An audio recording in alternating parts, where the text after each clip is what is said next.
starting gun on this race. And there it goes. We're underway in the first of two finals in the women's 4x4. Again, NC State in lane 3, the Hokies of Virginia Tech in lane 4. It's Louisville in lane 5, North Carolina in lane 6, Pitt in lane 7, and Syracuse in lane 8. And as I look at it, NC State obviously a scratch from this final here. Syracuse because of the stagger, and Brittany Belo the first into the turn in the final event of the night. Good work down there. You've been busy.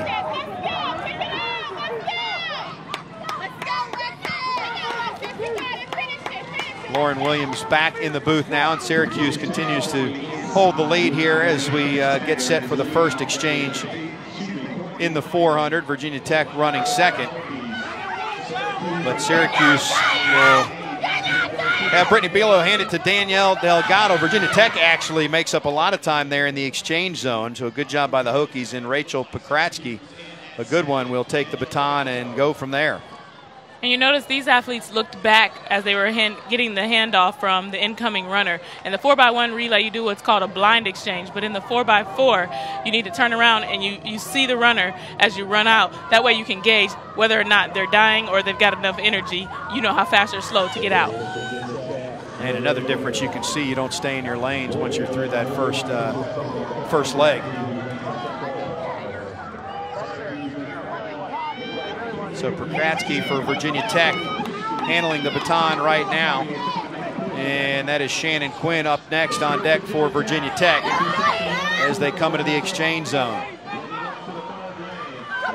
See, they kind of put their hand up and wave so you can identify your teammates so that you know which lane and where you need to position yourself to be able to hand off the baton.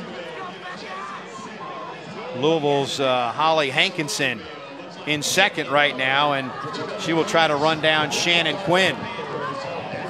Hankinson, very talented runner, and you can see she's explosive there and has already made up the ground. And meanwhile, here comes North Carolina as well. Kendra Douglas, the senior, running strong, trying to catch up with the Hokies' Shannon Quinn.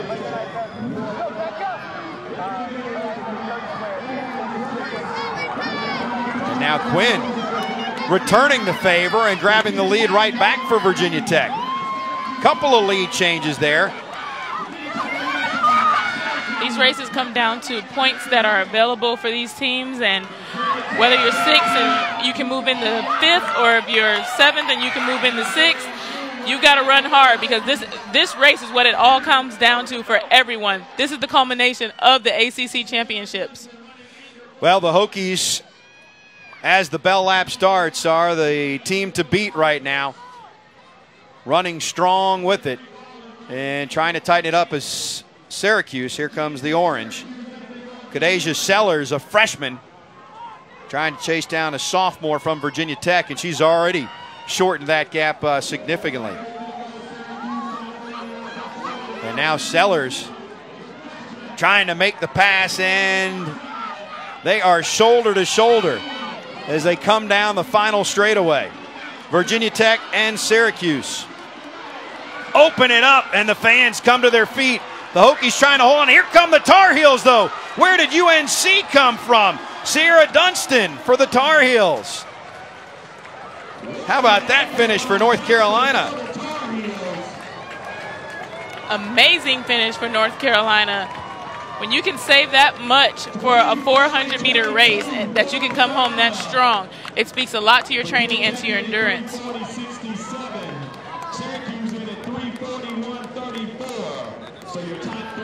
Great finish for the Tar Heels. Watch her overtake the two runners in front of her.